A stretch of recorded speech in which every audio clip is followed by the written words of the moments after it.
আসসালামু আলাইকুম and welcome back to my channel. আজকে শেয়ার করব খুবই মজাদার একটি নাস্তার রেসিপি, ফুলকপির পাকোড়া।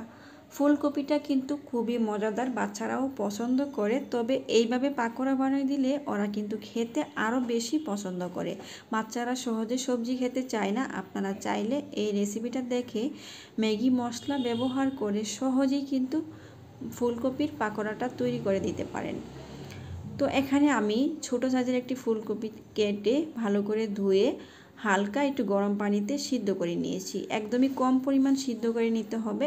তারপর এখানে দিয়ে দিচ্ছি একটা ছোট প্যাকেটের ম্যাগি মশলা। ম্যাগি মশলাটা ব্যবহার করলে কিন্তু এই পাকোড়ার স্বাদ অনেক গুণ বেশি হয়ে যাবে। তো আপনারা চেষ্টা করবেন একটু ম্যাগি মশলা ব্যবহার করতে। তারপরে সামান্য পরিমাণ আবারও একটু লবণ দিয়ে দিলাম। এবার আমি দিয়ে দিব সামান্য একটু মরিচের গুঁড়া।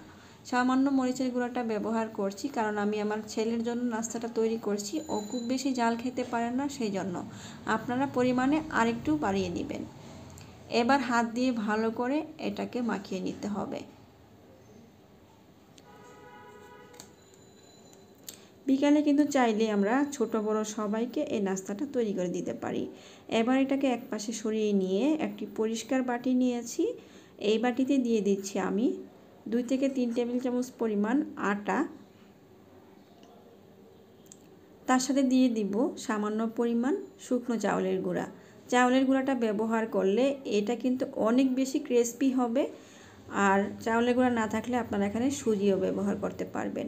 তারপরে সামান্য পরিমাণ লবণ দিয়ে দিলাম। এবার দিয়ে দিচ্ছি হাফ টেবিল চামচ পরিমাণ লাল মরিচের গুঁড়া। এইগুলোকে একটু মিশিয়ে নিয়ে সামান্য পানি দিয়ে এটাকে একটি পাতলা করে ডো বা ব্যাটার তৈরি করে নিতে হবে।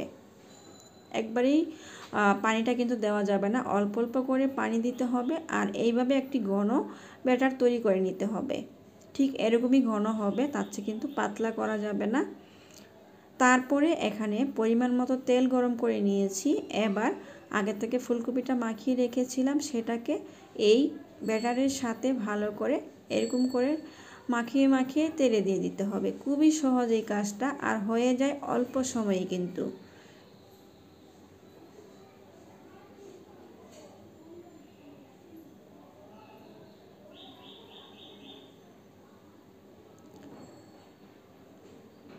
তো আমি একটা একটা করে তেলে দিয়ে দিচ্ছি, দেখতে পাচ্ছেন। এটা খুবই সহজ একটি কাজ, আর খেতেও অসম্ভব ভালো।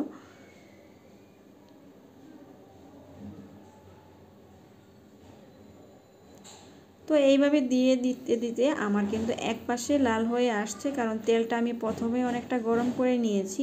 আপনারা কিন্তু আরেকটু কম গরম করে নেবেন, না হলে খুব তাড়াতাড়ি কালার চলে আসে, সেই জন্য।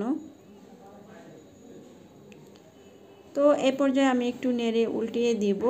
এটা কিন্তু একবারেই ভাজা যাবে না, আমি যতটুকু পরিমাণে নিয়েছি অনেকগুলোই হবে, সেই জন্য দুইবার করে ভাজতে হবে। আর এক পাশে আমি এভাবে উল্টিয়ে দিয়েছি, চুলার আঁচটাকে কমিয়ে দিয়েছি। তাতে কিন্তু অনেকটা ক্রিস্পি হবে আর কালারটাও সুন্দর হবে।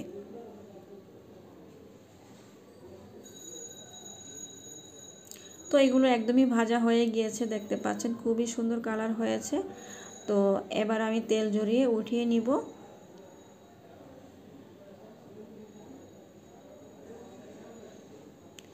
আসলে চাইলেই কিন্তু আমরা সহজে বাসায় নাস্তা তৈরি করে খেতে পারি।